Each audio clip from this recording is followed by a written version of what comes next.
Assalamualaikum warahmatullahi wabarakatuh.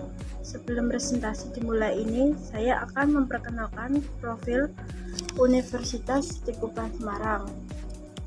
Universitas di Kupang Semarang berdiri pada tanggal 28 April 1968 yang beralamat Jalan Trilomba Juang nomor 1 Semarang, biasanya disebut Kampus 1 Mugas. Yang kedua, Jalan Kendeng 5 Bendanisor, Kecamatan Gajah Mungkur, Kota Semarang, Kampus 2 Kendeng, di mana universitas ini memiliki alma mater warna merah dan logo atau lambang yang sangat unik, yaitu sebuah burung Garuda berwarna kuning yang mencekam bola dunia warna biru dengan sebuah pita bertuliskan Unisbank yang melekat di bola dunia tersebut.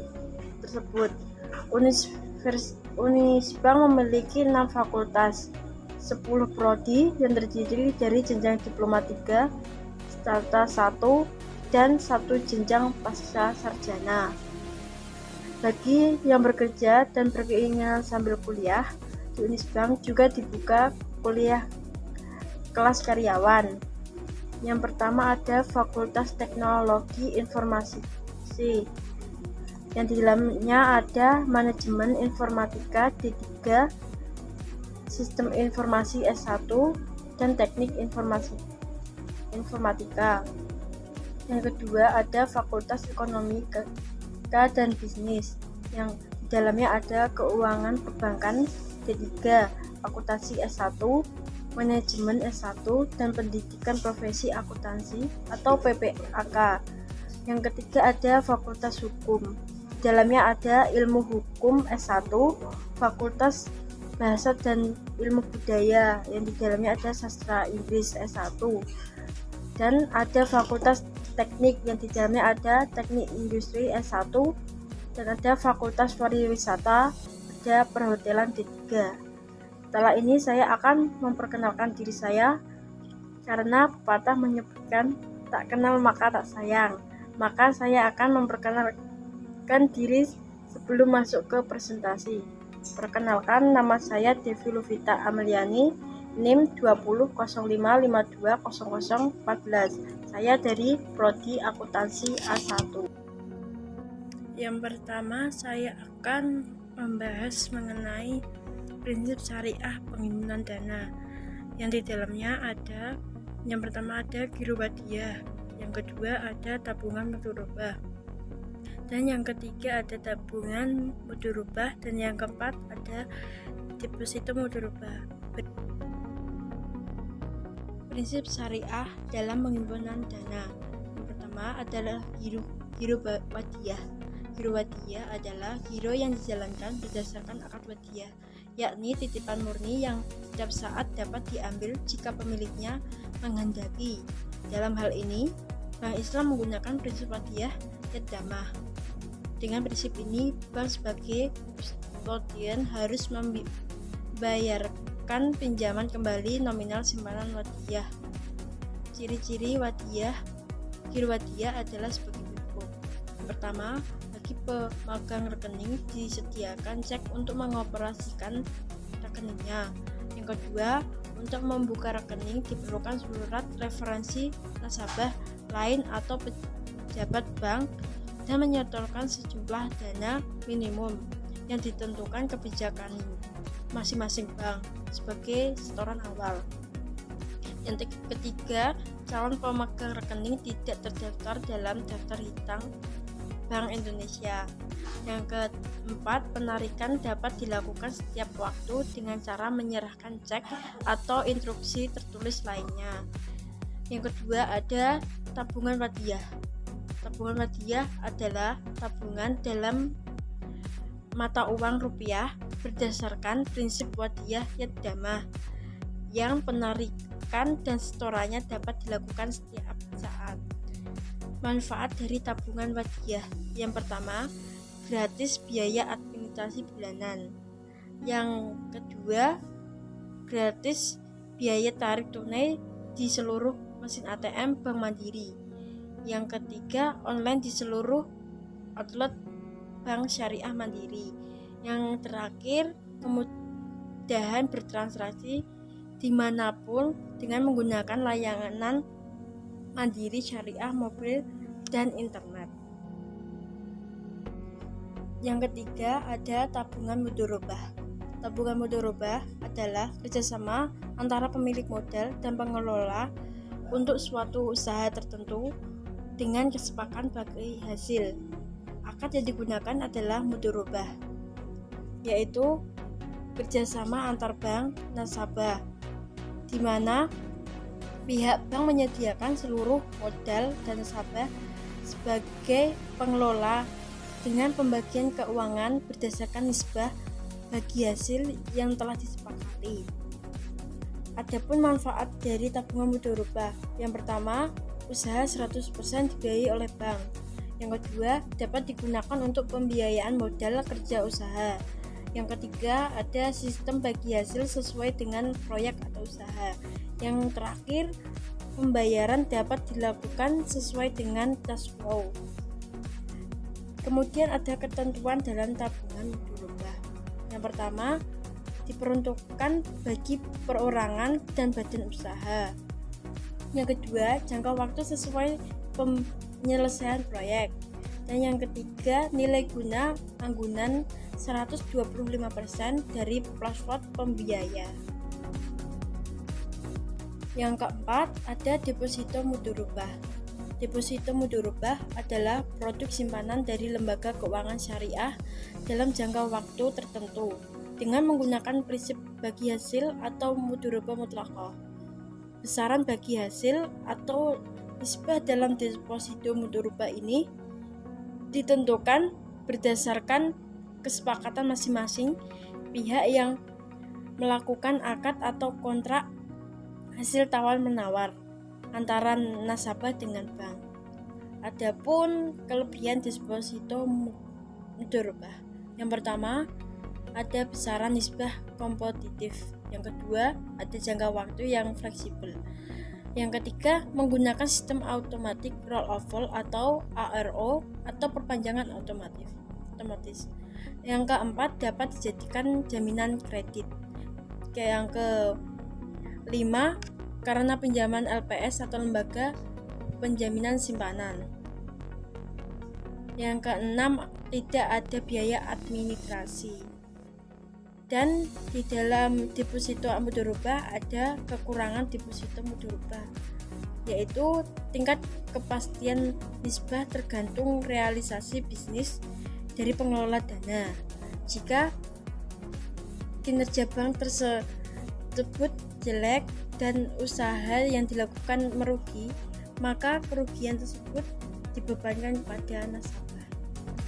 Yang kedua, saya akan membahas mengenai prinsip investasi, prinsip jual beli, prinsip sewa. Yang prinsip investasi sendiri di dalamnya ada mudharabah muqayyadah, mudharabah mutlaqah, mudharabah musyarakah, musyarakah, dan ada musakhah. Yang prinsip jual beli di dalamnya ada murabahah, salam, istighna. Yang terakhir ada prinsip sewa yang di dalamnya ada ijarah mutakhiyah bil malik. Berikut prinsip syariah penyaluran dana. Yang pertama, prinsip investasi. Di dalamnya ada yang pertama mudharabah muqayyadah. Mudharabah muqayyadah adalah kerjasama antara dua atau lebih pihak, di mana pemilik modal atau sahibul mal mempercayakan sejumlah modal kepada pengelola atau mudharib dengan suatu perjanjian di awal. Berikut ini menegakkan kerjasama dengan kontribusi 100% modal dari pemilik modal dan keahlian dari pengelola. Akad yang dilakukan antara pemilik modal untuk usaha yang ditentukan oleh pemilik modal atau sahibul mal dengan pengelola atau mudharib, di mana nisbah bagi hasil yang disepakati dari awal untuk dibagi bersama, sedangkan kerugian atau rugi ditanggung oleh pemilik modal. Mudharabah muqayyadah dimanfaatkan untuk membiayai pembiayaan tertentu yang mempunyai prospek margin yang tinggi atau sesuai dengan permintaan pemilik.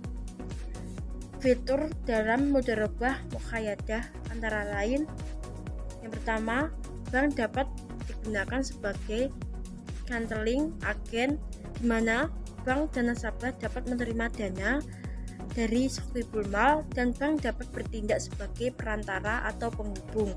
Yang kedua, bank sebagai extending agen, di mana bank dapat menerima modal atau dana dari pemilik dana atau Sohibul Mal untuk dimasukkan pada sektor pembiayaan yang disepakati.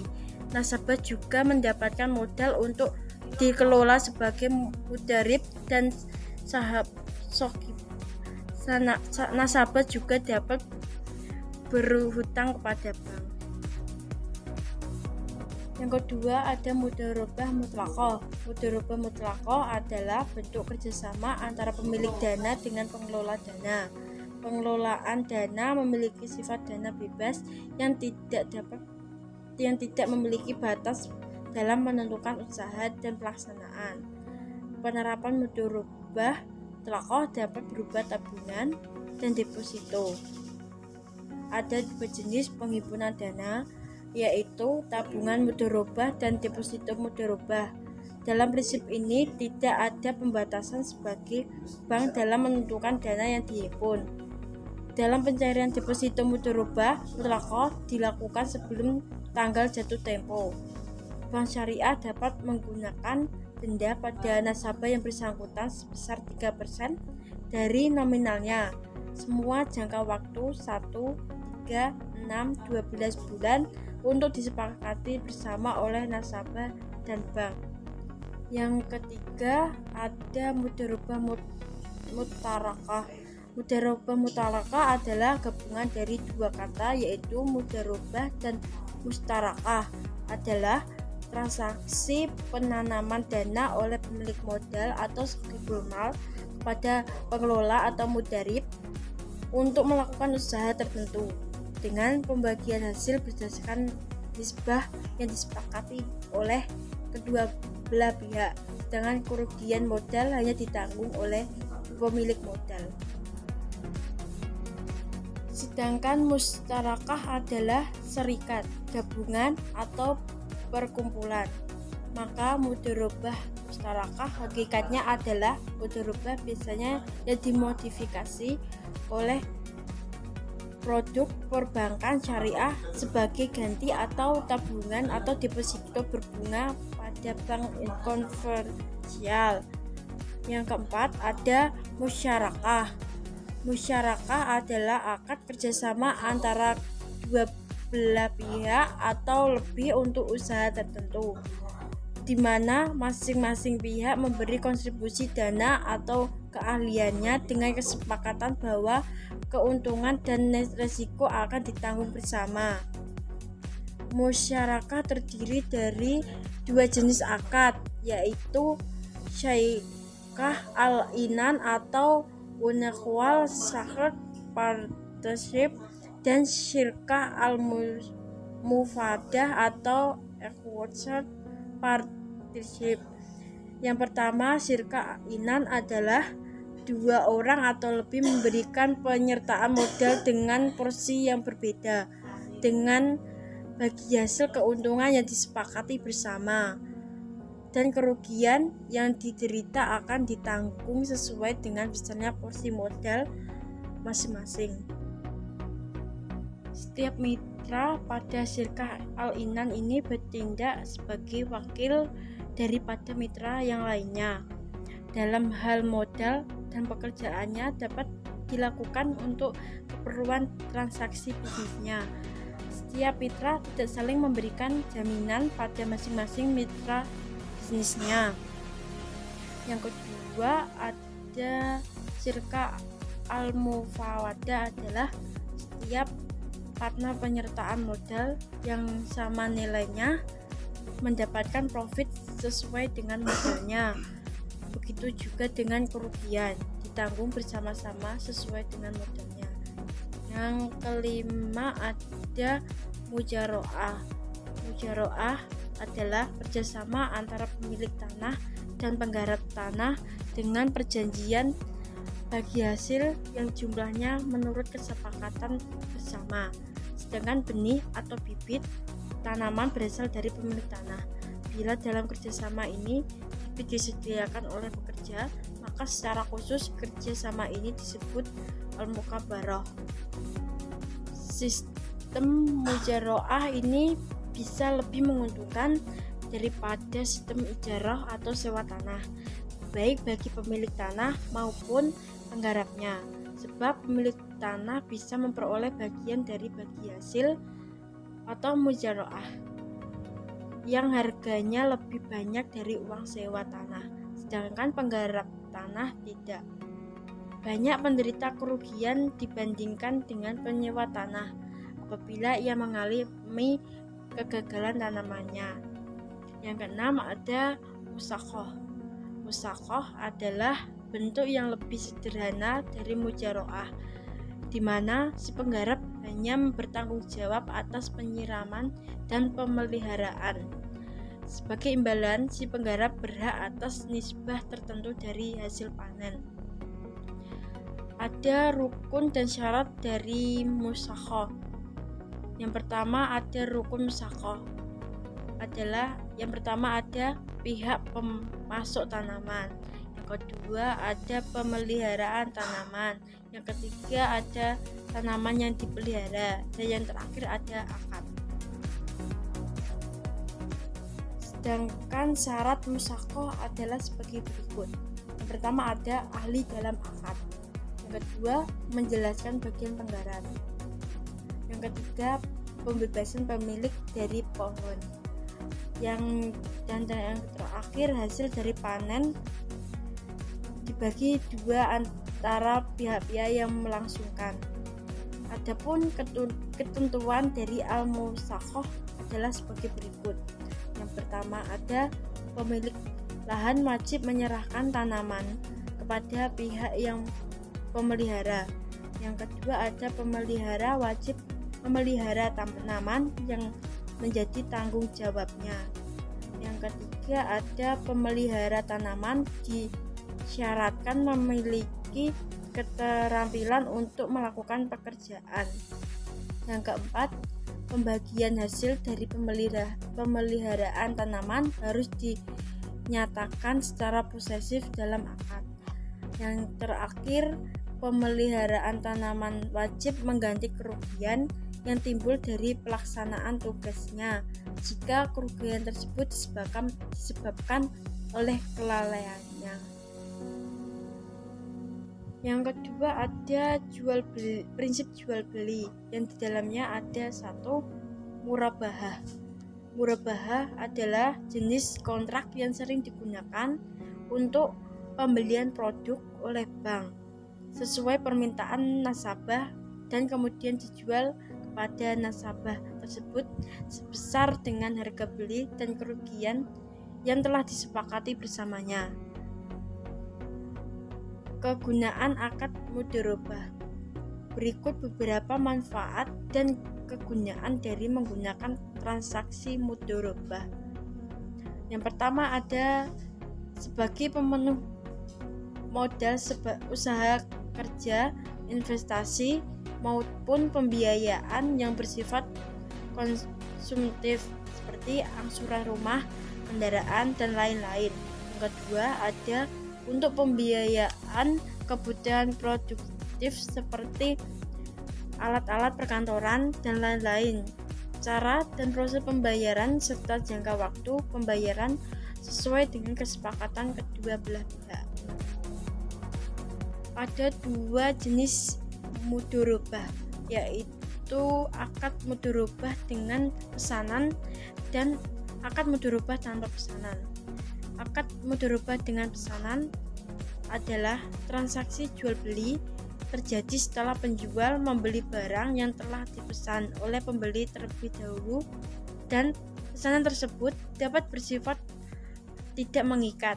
Jika barangnya yang telah dibeli nilainya berkurang sebelum diberikan kepada pembeli, tentu saja akan mengurangi akad dan penurunan nilai tersebut menjadi tanggung jawab atau beban penjual. Sebaliknya, jika tidak mengikat, pembeli tidak wajib membayar atau tidak dapat membatalkan barangnya yang telah dipesan oleh penjual. Yang kedua, ada akad murabahah tanpa pesanan. Adalah penjual dapat membeli barang tanpa harus ada pesanan terlebih dahulu dari pembeli. Akad mudharabah jenis ini termasuk bersifat tidak mengikat. Yang kedua ada salam. Salam adalah akad jual beli berdasarkan cara pemesanan. Prosesnya, pembeli akan membeli uang terlebih dahulu untuk membeli barang yang spesifikasinya dijelaskan secara rinci, lalu baru produk akan dikirim. Akad salam ini diterapkan untuk produk-produk pertanian. Dalam prakteknya, akad salam mendapatkan pihak bank syariah sebagai pembeli dan penyerahan uangnya kepada petani sebagai nasabah. Dari uang itu, petani memiliki modal untuk mengelola pertanian dan memberikan kewajibannya kepada bank syariah. Adapun syarat akad salam, yang pertama ada jenis diketahui dengan spesifik. Yang kedua ada karakteristik atau sifat yang diketahui. Yang ketiga jumlah dapat diketahui. Yang keempat waktu penundaan diketahui. Yang kelima harga yang dapat diketahui. Dan yang terakhir ada penyebutan tepat yang jelas ketika transportasi barang memiliki biaya. Yang ketiga ada istighna. Istighna adalah pembiayaan suatu barang dalam bentuk pemesanan pembuatan barang tertentu dengan kriteria dan persyaratan tertentu yang disepakati antara nasabah dan penjual atau pembuat barang. Akad istisna adalah akad jual beli dalam bentuk pemesanan pembuatan barang tertentu dengan kriteria dan penyertaan tertentu yang disepakati antara pemesan atau pembeli dan penjual atau pembuat. Adapun syarat dan ketentuan dari istisna, yang pertama diperuntukkan bagi nasabah perorangan dan nasabah badan usaha atau usaha milik perorangan, badan usaha seperti CV atau VA, dan badan hukum seperti PT, koperasi atau yayasan. Yang kedua ada penerapan harga jual kepada nasabah telah memperhitungkan biaya atau nilai aset mana saja yang nilainya lebih rendah ditambah margin keuntungan bank. Yang ketiga ada self financing minimal 30% dari harga jual pada saat akad. Dan yang terakhir ada jangka waktu pengembalian maksimal 10 tahun. Yang ketiga ada prinsip sewa. Salah satunya ada ijarah. Ijarah berasal dari bahasa Arab yang memiliki makna imbalan atau upah atau sewa jasa. Istilah ijarah pada umumnya digunakan dalam perbankan syariah. Secara makna dan konteksnya dalam perbankan, ijarah adalah pemindahan hak guna suatu barang dengan pembayaran biaya sewa tanpa diikuti pemindahan kepemilikan atas barang tersebut. Ijarah dibagi menjadi 3 jenis, yaitu ijarah mutama al-bai. Dalam ijarah jenis ini, penyewa menyewa barang dan setuju untuk membelinya, membayar dengan mencicil sehingga pada akhir masa sewa barang itu menjadi hak milik. Yang kedua ada ijarah waqifna atau ijarah muntahiyah bitamlik. Mirip dengan ijarah tumha al-bai. Ijarah ini bisa mencakup kontrak sewa dan juga kontrak jual. Bedanya, dalam ijarah wa ikhna, transfer kepemilikan terjadi kapanpun penyewa berhasil melunasi harga beli dari aset tersebut selama periode sewa. Yang ketiga ada ijarah mawasufa bi'al dima, di mana dalam ijarah mawasufa bi'al duma, keuntungan atau jasa yang disewakan diterangkan dengan jelas. Namun, profesi yang menghasilkan manfaat dan kerugian tersebut tidak diterangkan dengan jelas. Contoh dari ijarah mawasufa bi'al dima adalah sewa rumah dan sewa ruko yang belum dibangun. Selanjutnya ada ijarah muntahiyah bitamlik atau IMBT. Ijarah muntahiyah bitamlik adalah perjanjian sewa menyewa yang diakhiri pemindahan hak milik dengan cara jual bila atau hibah di akhir masa sewa. Rukun dari IMBT adalah sama dengan rukun dari ijarah. Adapun rukun IMBT yaitu yang pertama ada orang yang berakad, ada penyewa atau mustajir, dan pemberi sewa atau mujir atau muajir. Yang kedua ada sewa atau imbalan, yaitu ada harga sewa atau ujarah. Yang ketiga ada manfaat objek sewa atau majur. Dan yang terakhir ada sikhat atau ijab dan kabul. IMBT merupakan salah satu solusi pembiayaan Islam bagi orang-orang yang membutuhkan suatu barang, namun tidak memiliki cukup biaya untuk angsurannya pun belum mencukupi. IMBT menjadi solusi karena dengan menyewa secara bulanan seperti menyewa barang pada umumnya, tetapi pada akhirnya periode sewa yang disepakati pihak yang menyewakan pemindahan kepemilikan barang tersebut kepada si penyewa. Pemindahan ini bisa dengan jual beli atau dengan hibah saja, namun bukan berarti pembiayaan IMBT tidak mendorong unsur kerugian. Kerugian bisa saja terjadi karena pihak bank yang memberikan pembiayaan. Sekian presentasi dari saya. Apabila ada salah kata, mohon maaf sebesar-besarnya. Assalamualaikum warahmatullahi wabarakatuh.